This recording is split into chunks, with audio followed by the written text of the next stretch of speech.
All right, good morning, everybody. Hope you guys got a lot out of Charles's presentation. I know that when him and I discussed what he was going to be presenting ahead of time, I was super stoked for him to get that message out to you guys. We are hosting right now an outside the box lead gen panel, and we've got a stage full of people up here who are doing things a little bit different than your average agent with some of their strategies, with some of the things that they're doing to attract prospects and to create opportunity for their agency, for their business. Before we get started with that, if you notice in the program, when you get to the outside the box lead gen panel, you're going to see a picture of a nutcracker that looks like a Nordic Viking. And the reason that that is there is because way back when I was still an agency, I used an outside the box lead gen tactic that worked like gangbusters, and it involved that nutcracker. And I want to tell you that story briefly before we start the panel here, so you can get an idea of how even the most obscure and ridiculous ideas, if done well, can turn into opportunity. So on the very first day that I opened my agency back in 2014, my father came to my office on the very first day and he brought me that nutcracker. And my dad, my entire younger life, my childhood and whatnot, he was a collector of nutcrackers. And as a kid, I always liked to fool around with them, right? They look like toys. They're not toys. My dad will be the first to tell you that. They're very expensive. They're very valuable. But he had all these nutcrackers, and I was always enamored with them growing up. And then on the very first day that I opened my agency, my dad brought that nutcracker up to the office. And he said, you know what? You've been talking about these things your entire life. This one kind of looks like you a little bit. Good luck with the office. This one's for you. And it was an emotional moment for me when he gave it to me because it was the first day of my new agency and whatnot. And it sat on my desk for about 3 months until one day I had a client in my office and they commented on the nutcracker, on how cool it was, how unique it was, what's the story behind it, whatever. And I spoke about it a little bit, and the client that I was sitting with told me, you should use that in your marketing. And I said to myself, how am I gonna use a nutcracker in my marketing? Especially, I was with a captive carrier. It was like, I can't do shit with this company right now. So I started thinking about it, and what I began to do with this nutcracker was I would bring it with me when I would do home inspections. And when I was done doing the inspection, what I would do is I would put the nutcracker on the curb outside of the property, and I would get down low on the ground, and I would take a picture of the nutcracker in the foreground with the house that I was insuring in the background. And this was before hashtags, but I started something consistently around the nutcracker, and we wound up the office. We had to come up with a name a name for the nutcracker, right? Somehow the nutcracker got named Miking the Viking, and because obviously it looks a little bit like me, and it's obviously a Viking, and it rhymes, and why not? But so that nutcracker that was showing up on curbs all around the five-town area that I was prospecting and doing business became like this thing amongst my audience of where's the Miking gonna pop up next? And just by posting that nutcracker Viking, each time I did an inspection, there would be people in the comments, where is he? It turned into like a scavenger hunt. And the engagement on those posts where people were guessing where he was turned into, almost every single time, a conversation about homeowners insurance somewhere in the comments. And what wound up happening was Miking the Viking became a very consistent lead generator for me for homeowners insurance. And it was quite possibly the wackiest thing that I had ever done at that point to generate leads. And when we were thinking about how to bring some value to you in a little bit of a fast touch type of format, we decided that it would be really cool to bring a outside the box lead gen panel to to you guys today to throw some really obscure ideas out and get you guys thinking about ways that you could possibly be doing business that you're not considering currently. So all that said, we have got a fantastic panel up here. I'm going to have each one of you guys introduce yourself briefly, and then we're going to get into what it is you're doing in your agency. So Christy, if you want to get us started. All right. Hi guys, my name is Christy Burzak. My husband and I, we opened our agency. It'll be 3 years next month. It's a CIA agency. It's about 1.8, so nothing crazy huge, but something to always work on. And I'm just happy to be here, and it's a real honor to be able to see all you guys and meet new friends here.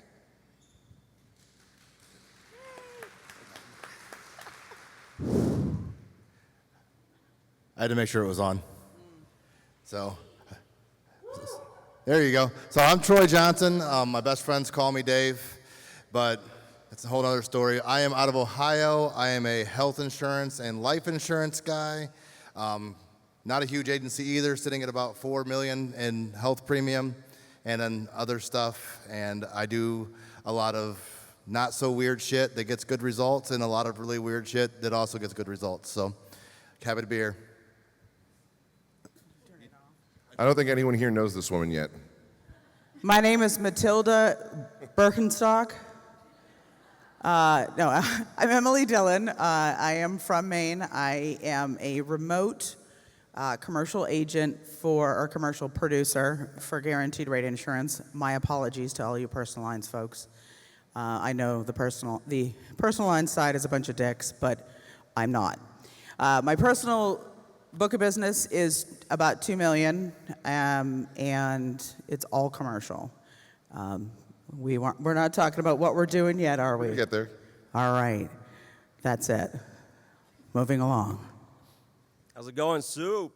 My name is Jeremy McClure, otherwise known as Mr. February, if you have your calendars out.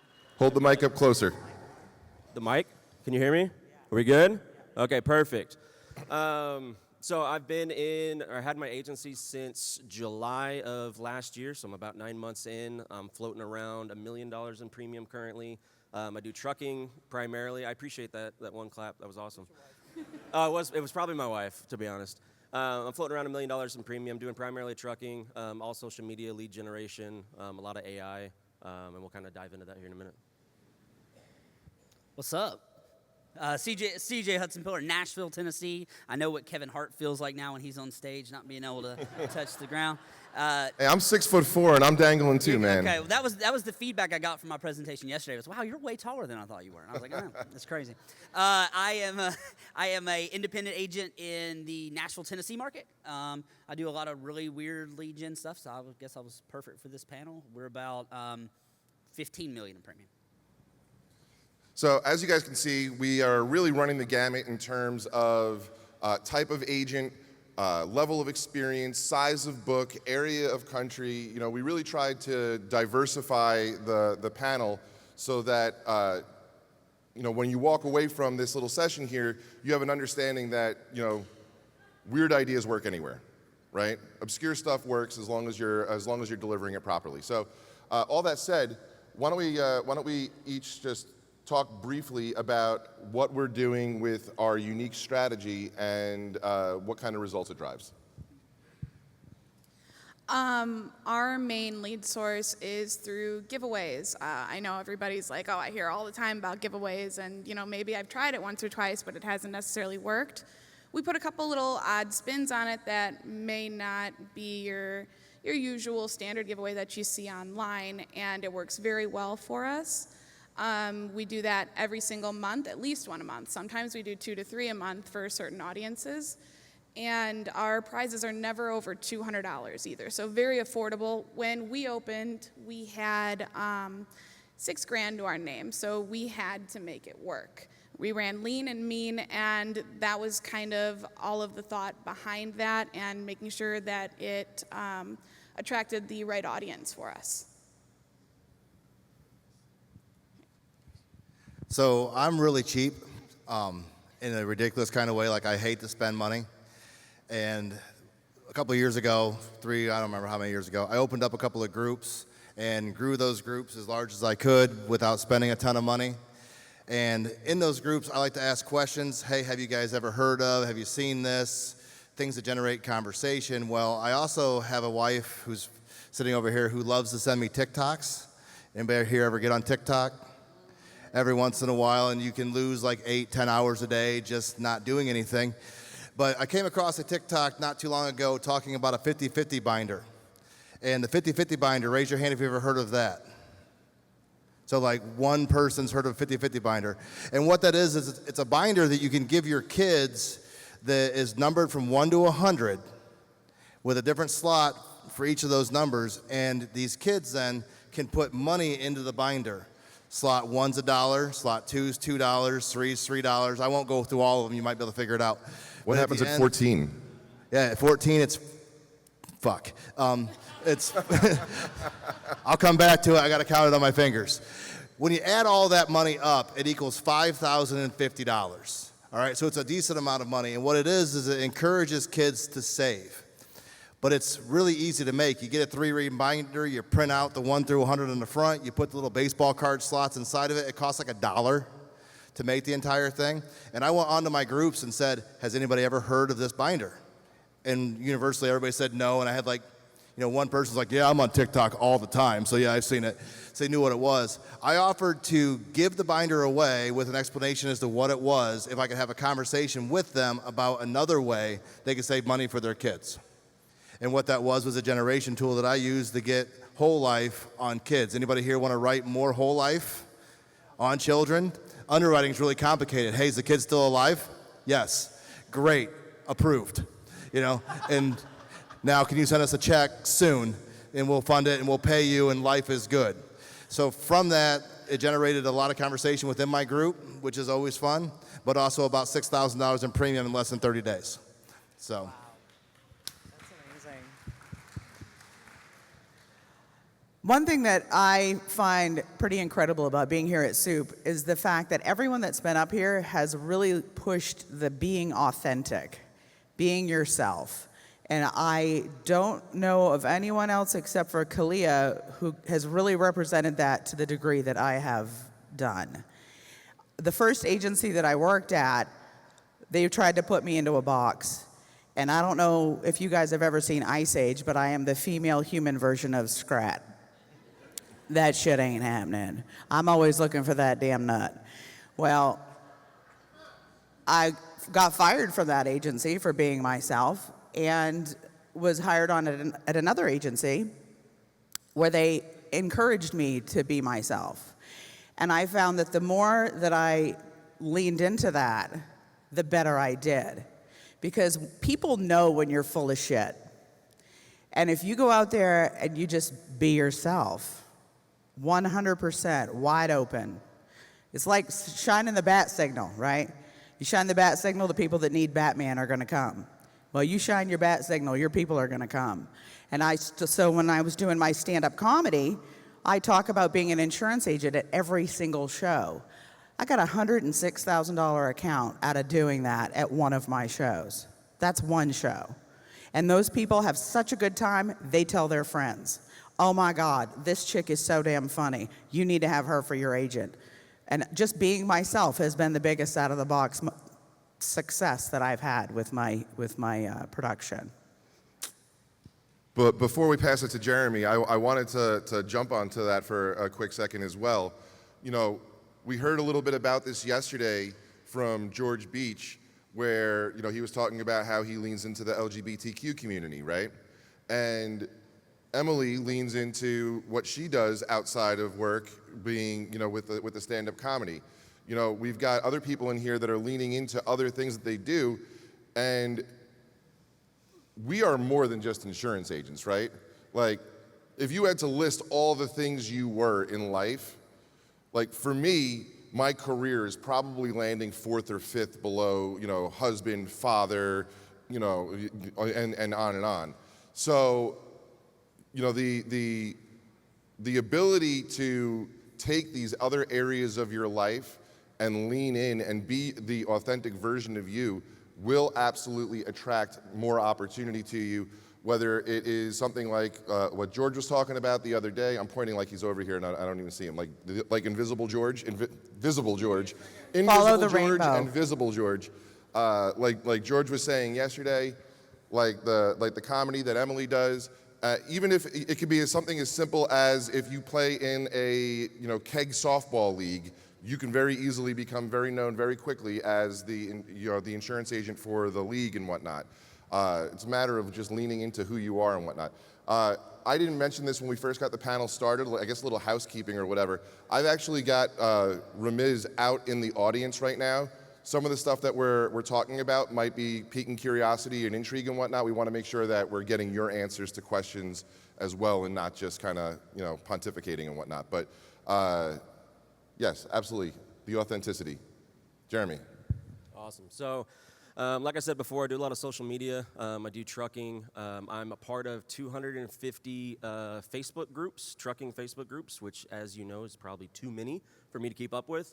So I use AI to actually go into those groups and do my lead generation for me. I have a system that'll go in, it'll look for keywords, it'll look for specific questions that are being asked. It'll prompt an email to me. I've worked with AI as well to make sure that when that email comes to me, I can go ahead and respond automatically. I've got templated responses, AI responses, to send those out. What it's done for me, it's basically replaced my need and my ability to be on social media all day by myself. So I've got ADHD, I've got anxiety, I've got all sorts of things. So when I'm out there and I'm running through Facebook, I start to get in kind of a rabbit hole and I just kind of stay scrolling on Facebook throughout the day, wasting a lot of time trying to find those leads. So the AI generation is allowing me to go ahead and be notified immediately when that lead comes in. Not just notified, but actually respond to it, have automated responses. And notifications, if any of y'all are in, obviously we're in Facebook groups, we're here, but if you're in Facebook groups in relation to insurance or marketing, you'll notice that the quicker you get to that lead, the better off you are. So being able to have that lead generated immediately and be the first agent in there responding and actually getting on the phone with those clients and those prospects is absolutely key. Before I would be scrolling and I might get, I might find a lead an hour after it was posted or 3 hours after it was posted. And at that point, you might end up losing the lead. So the AI generation and having it actually scan through those groups for me. I do about 50 to 100 leads per month straight from social media. Don't pay for any leads. I only pay for the automation. And then I have automation and AI as well that goes into my Facebook Messenger. Make sure if I have any unread messages from prior days, it'll send follow-up messages, either notifications to myself or follow-up messages to my prospects. That way I can stay on top of those. I've got them foldered and filtered and tagged. I've got trucking leads, roofing leads, personal line leads. So I just allow AI basically to run essentially my entire lead generation and prospect system all the way up until the quote. Y'all made me follow him. It's all good. It's all good. There's a Hey, new AI king on the stage.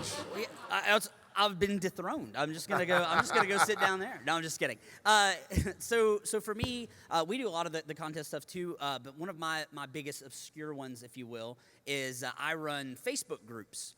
Which I don't know. Anybody in here ever been in a Facebook group? I believe they all have, right? And I'll tell you guys that my first experience with an insurance Facebook group. I think Mike will get a good kick out of this because he knows this story. I decided one day I was going to start joining Facebook groups, and I was like, hey, I wonder if there are any insurance Facebook groups. And so I start looking on Facebook, and I find an insurance Facebook group, and I joined the group, and I went in, and the admin sent me a message. Was like, hey, thank you for joining the group. Be sure to introduce yourself and tell us all about how awesome you are. So I did. I introduced myself and told them how awesome I was, and they kicked me the hell out.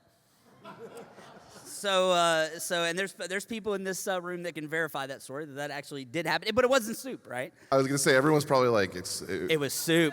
It wasn't even us.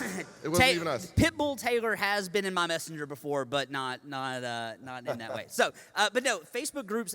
With that interaction, that actually kind of brought me into, hey, there's a lot of opportunity within Facebook groups. So specifically, I run community Facebook groups in the greater Nashville area. I have 4 core ones that I'm a part of, one of which we have 95% 4,000 members that are all local there. And Mike is one of my members that's from out of state that's in there, and he's called it the biggest shit show on the internet. So I stir. he stirs the pot for me all the time. You're not allowed to post things for sale, so every once in a while Mike is posting things for sale, and just making sure he's keeping me on my toes. But it's been a great opportunity for us. One thing you don't understand about, especially about community Facebook groups, if you've never run one, is having the ability to control the conversation that happens within those groups is pretty powerful. When somebody makes a post and says, hey, who's the best place to go to for insurance? And all of a sudden, all the other insurance agents disappear. It's just crazy how that works. I don't know. It must be AI. It must have got them. But being able to control that conversation, and then a lot of people don't realize, too, and I think this is kind of what you were referencing, it's really easy, especially when you're the administrator, to harvest data out of Facebook groups. So since I've been an admin of Hip Mount Juliet, which is my main group, and if you want to go join it and join the shit show, you are more than welcome to do so. We've grown our database by, I think, somewhere around 60,000 emails and phone numbers of people that have joined that group in the last few years. So. Awesome. So, how many of you guys try and get referrals over to your referral partners and struggle because you don't really know how to get the lead going? You don't really know how to get the conversation started to be able to produce opportunity for potential referral partners. We have anyone in the room that struggles with that? Wow, no one. That's amazing. I'll raise my hand. I had problems with it initially as well. So, how are you going to get these people talking? How are you going to get your book of business? How are you going to get people talking about their mortgage? How are you going to get people over to the loan officer and whatnot? And it was a little bit of a struggle. One thing that I think a lot of people overlook is the power of social media to find referrals for referral partners. A lot of us will just tag a referral partner or a potential referral partner and whatnot, but if you take it a step further and actually reach out to the person that is requesting a loan officer and introduce yourself and say, hey, my name is Mike McCormick. I'm a local insurance agent in town. I know that you are looking for a loan officer. That's obviously not me, but I wanted to know if I could introduce you to CJ Hudson Pillar, who I have personally relied on for the last 15 years and have sent over 70 clients to. How do you think that sounds versus the actual loan officer themselves showing up in the DMs with a how can I help you? Yep. That referral to the referral partner, that warm handoff, allows you to find leads for them on social media that you're not finding in your book. Wait. You mean my loan officers are not motivated by the donuts that I bring them? They are not motivated by the donuts. They are not motivated by the donuts. But I do want to get back to the idea around contests and giveaways, because contests and giveaways are a fantastic way for you to generate a lot of interest, a lot of intent, and a lot of conversation. Talk about the way you take the lead as it comes in and move it through the funnel till it converts. So on our form, we really try and keep it simple and sweet. We are only asking for a few pieces of information. We're asking for their name, their phone number, their age, and we ask for their age because some of our contests have alcohol involved. So we say you have to be 21 plus, which is a good in because a lot of people are uncomfortable giving away their birthdays. So we ask for that, their address, so that we can ship the prize and also look up their information.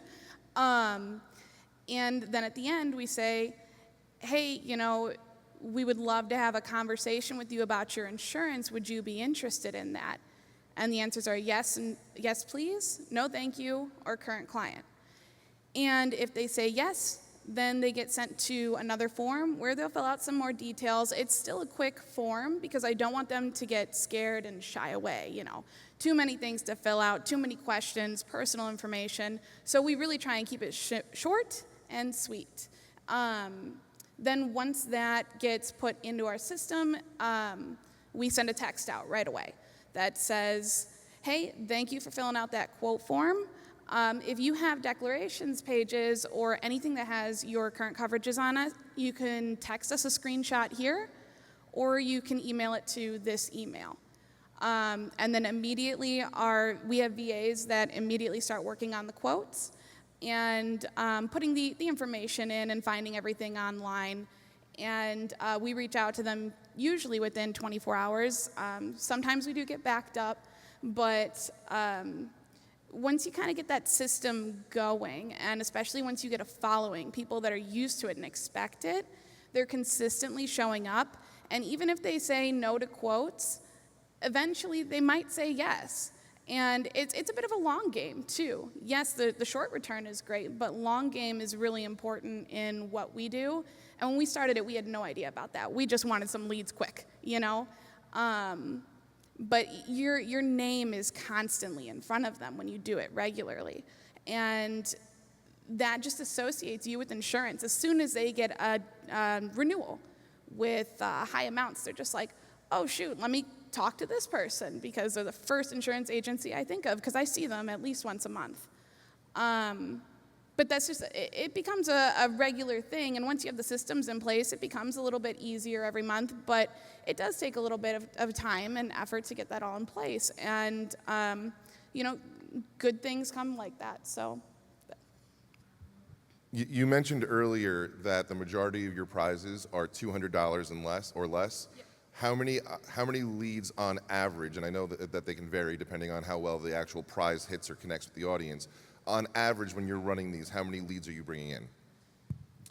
On average, we're getting just over 1,000 people entering. My best giveaway, it was last year in April, we had 1,000 entries in 24 hours, which was insane. And thank you. That was very overwhelming because we had over 24% of people ask for quotes for that one. So it was a lot. And on average, I would say 800 to 1,000. I personally, because of what I've built and the audience we've maintained, consider my giveaways not as good if I get less than 500. But I will tell you, it's a trial and error. You figure it out. And it's not like you're gonna get it right away all the time. It's constantly evolving with your audience, with technology.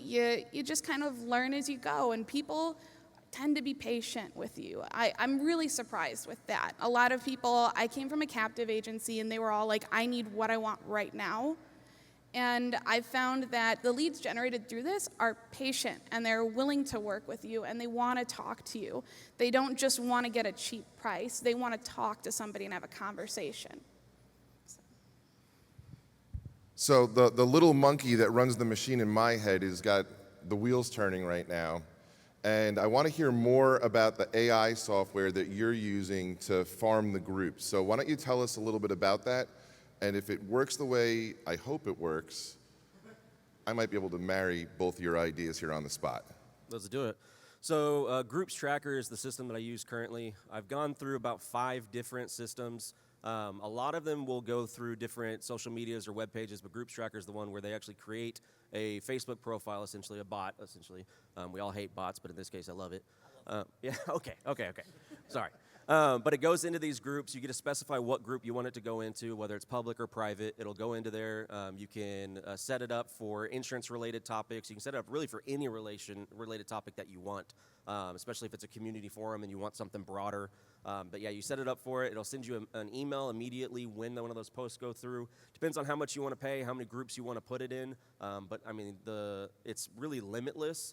Like I said, I'm in 250 groups, so I don't have it in all my groups, so it hasn't replaced me 100% on social media. But if you're in a handful of groups, it can replace you 100%. It'll send you the email. It'll show you exactly who's provided the comment, what the comment was, and then you can team that up with Messenger Organizer, which is what I use for my Facebook messages. I'm in talks with the owner of Messenger Organizer in order to update their AI software right now so that I don't have to use a third-party AI software to incorporate with it. But Messenger Organizer is how I actually organize all my messages. I'm able to have automatic out-of-office messages on Facebook Messenger, which is amazing. What's the name of this software? That one's Messenger Organizer. It's just, I think it's Messenger-Organizer. And then the other one's groupstracker.com. Groups Tracker. Yeah, and then not only for the lead generation, but I've also got AI and automation working 100% for my cord forms, my intake forms. So literally by the time I get on the phone with the client, I should have everything possible that I need for any type of quote that I go through. Very cool. Very, very cool.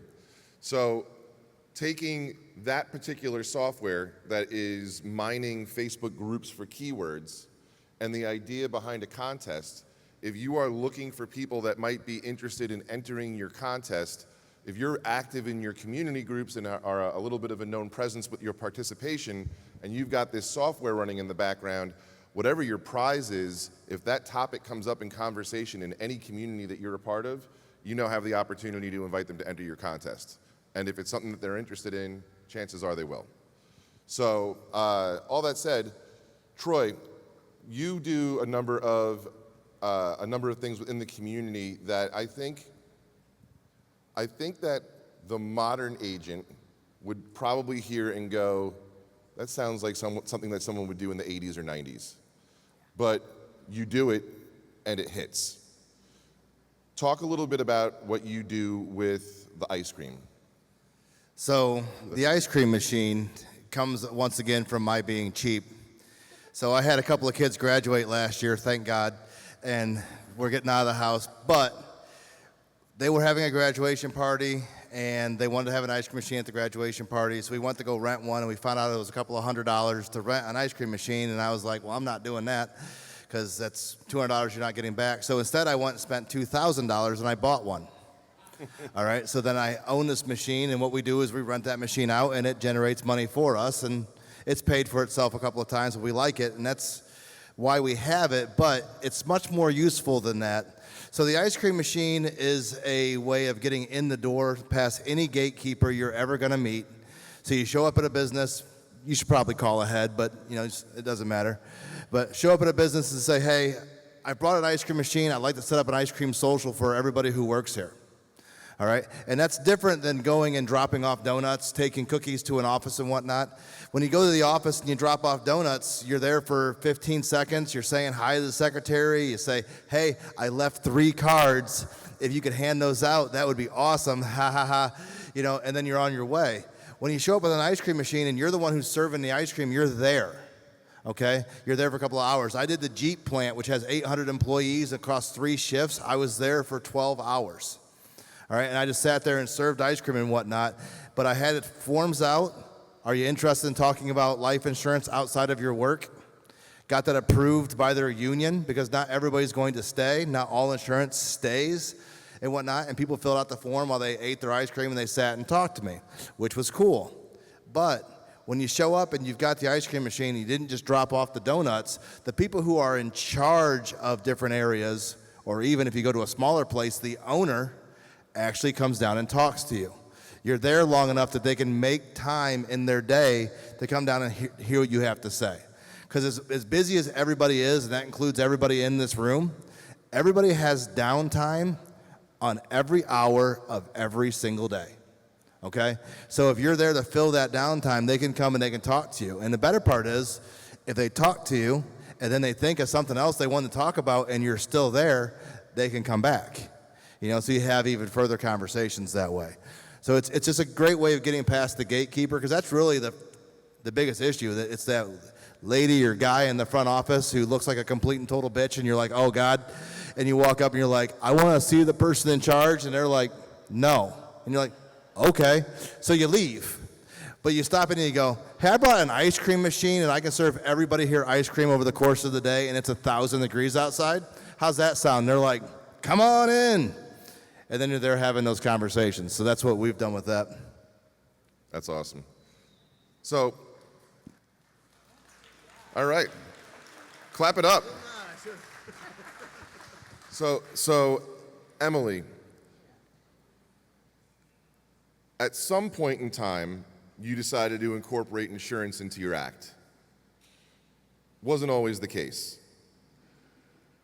The first time that someone approached you after you got off stage and started asking you questions, what was that moment like for you, and how did it motivate you to go even harder? This is a great story, of course. By the way, can I just comment on this? I think, because I know all of you guys, a lot of you guys up here are doing everything sort of automated and, AI and social media and all that. I do a lot of social media, but the AI for me, I have a hard time leaning into that because I'm so human based, and I think that I'm also probably the oldest one in this room. So I feel like the human factor to what Troy does is that he's going in and he's serving the people. And whether people realize that or not, that immediately gets him an in because he's not just there for a transaction. I think that point, I mean, I don't know if anybody else picked up on that, but I thought that was pretty amazing.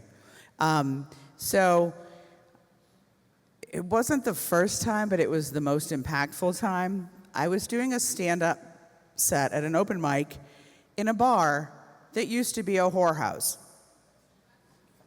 This is a true story. Nothing I say is a lie. Nothing. I'm sorry. Yes, I'm that bad. And I was up there telling my jokes. It was great. Everything was hilarious. Everybody was having a good time. And I go into the bathroom afterwards, and this lady comes up to me and says, "You're really a commercial insurance agent?" I said, "Yeah, I really am." She said, "Girl, you are so funny. That was awesome." She's like, "And my husband and I are opening a restaurant in like 2 weeks. We really need insurance." I was like, "Yeah, no problem. I can totally help you guys out." So I gave her a call the next day, got it all written. It was like a $25,000 account. I'm like, this is going to work. So talk about leaning in. So I made sure at every show after that, I always do my jokes. I always talk about insurance. And so I tell people, I'm like, look, if you want to laugh or if you want to have the coolest insurance agent around, give me a call. And I had another guy, I got up on stage, and I was doing the jokes, and I had on a hoodie that was from one of the, from ABC, from one of the roofing distributors, and there was this big roofer in the room. He thought I was funny as hell. He came up to me. I quoted his business. I got his business. And I don't know if any of y'all quote roofers, but that's a nice premium. So it's definitely worked. So again, shine your bat signal, man. They're coming for you. CJ,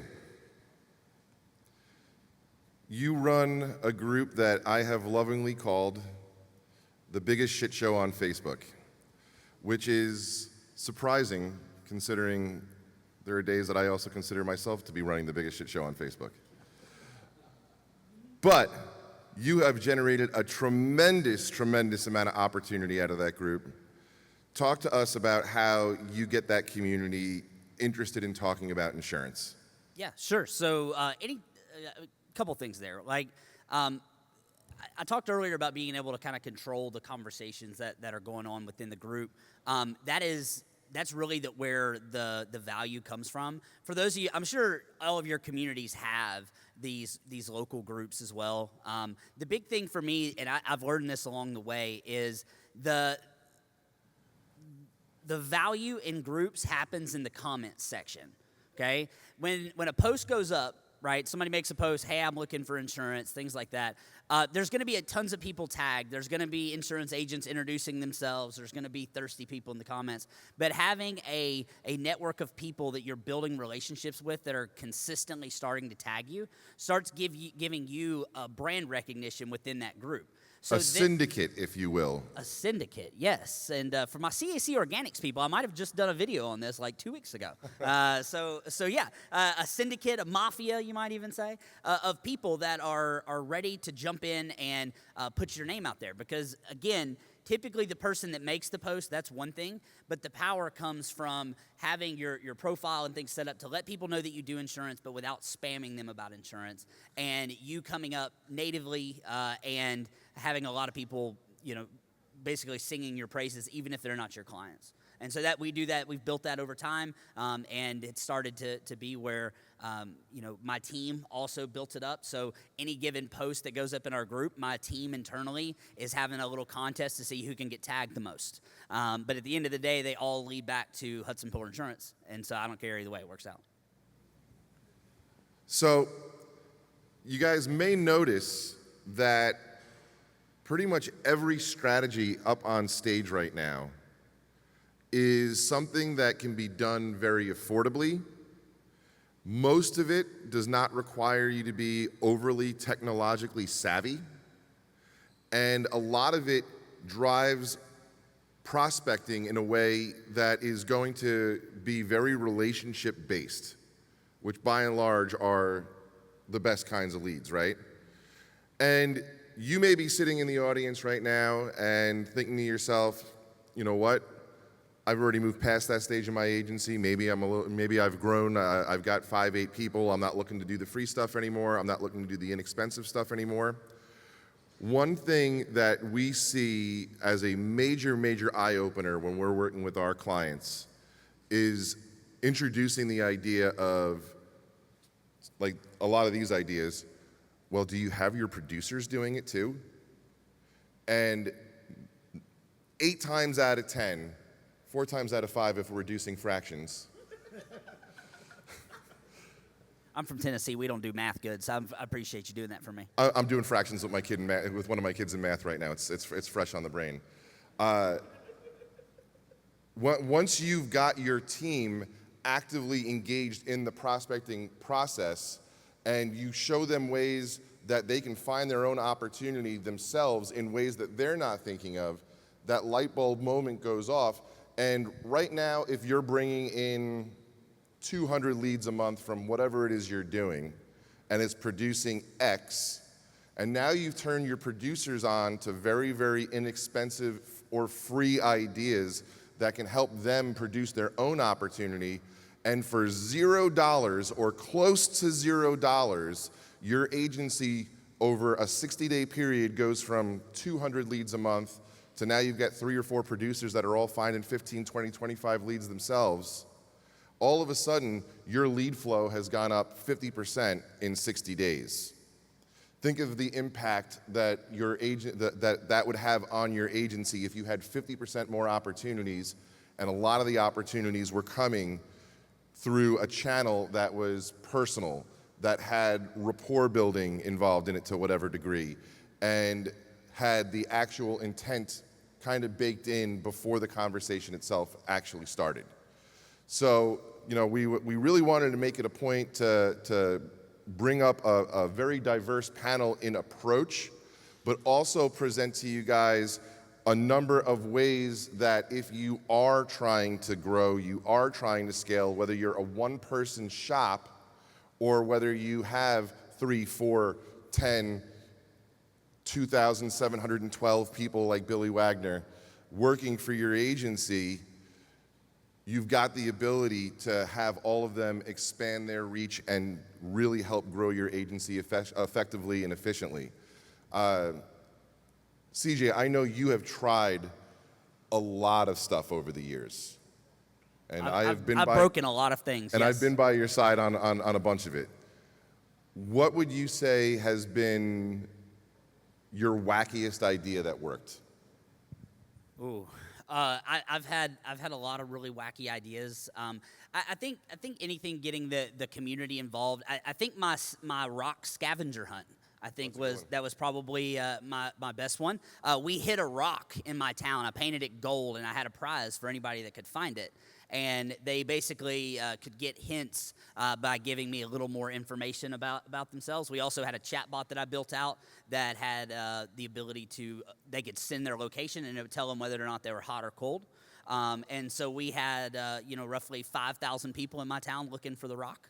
And I'm gonna be honest with you guys. I was real impressed. I put it in a pond, like in the pond. It looked like his hometown was just being completely overrun by some new drug as everyone was wandering around. Wandering around like they were sending me Facebook messages with their locations. But I put the rock in the water and someone found it, and so it was good. But that was probably one of my wackiest ones. But it worked really well. So Jeremy, this AI software that you're working with sounds incredibly powerful. Talk about the learning curve behind setting it up. Do you feel like your learning curve was on par with what the average person would experience? And what did you have to mentally do to push through whatever kind of kinks there were in the process? Yeah, definitely. So, I mean, I'm big into coding, so my learning curve might be different. However, I know the average learning curve for this process, I mean, AI makes a lot of things simple, and the better systems you have working with AI, the easier it is. If you're going into ChatGPT and you're trying to use AI, it's going to be a little difficult. You might have to figure out how to word things properly or prompt it correctly. But when you're using systems that are already set up for specific purposes with AI, it's honestly really easy. So like I said, I mean, you can get started with this system for like 10, 15 bucks is what they're charging, I think, for one group. So you can just kind of test it out. You can get it in probably the same day. The biggest thing for me was I've already been, a lot of people were talking about engaging in the community, engaging in these groups. I've been engaging in these groups for over a year. So everybody knows me in the group. So when I'm sending these messages, it's not some random insurance agent or some random bot that's sending them a message. I do actually have relationships that allows for those messages to not be seen as a robot. So if you're going to use automation, if you're going to use AI, by all means, definitely take a step into it. I do have a Facebook group with all of the links on it. It's Automation Station if you want to go check out the links. But yeah, it's anybody in this room.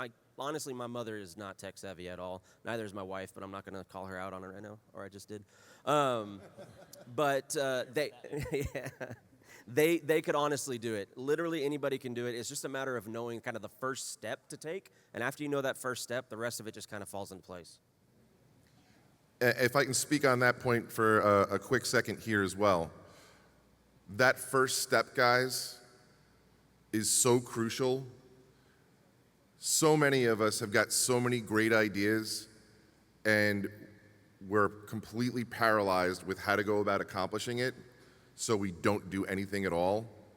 And I cannot tell you how many ideas, projects, strategies, whatever, we have come up with over the years that never would have happened if we didn't break a couple eggs first. You've got to be willing to fail. You've got to go into new things understanding that chances are this is going to be embarrassing, this is going to suck, this is going to require hard work, this is going to require dedication. I think we all, at some point in our careers, have been on the wild goose chase for that golden egg. Who's that lead provider? What's that magic strategy? Being fully transparent, as someone who's helped a lot of you guys with your marketing over the years and who's developed my marketing journey quite a bit over the years, when we first came to you guys with a lot of what we were doing, we were showing you guys how to generate leads. And what we wound up learning over time was that the majority of you guys don't have a lead problem. The majority of you have systems, processes, automation, and follow-up problems. You've got more than enough opportunity, you just haven't really gotten in front of them the right way or frequently enough yet. We're winding down here. I know I promised that we were going to allow some time for questions or people to raise their hands. I don't want to end this without giving anyone the opportunity to ask questions. I know we've covered a bunch today. Does anyone have anything that they want to ask, suggest? Oh, I thought you were waving to me like the clock. Hey, Dallas. Oh, hey, how's it going? Good to see you, Mike. This one is more specific, and it's not super lead gen centric. It's more about the group thing. So, Troy, CJ, we've got a group up in Iowa. I'm become a mod in, and it's hot garbage, to basically say, to put it lightly. How do I, or have you had success taking over a group and saying, hey, we're gonna refresh this thing, bring it back from the ashes like a phoenix, and make it as good as possible? Or should I just go in, start my own, and just let it ride that direction?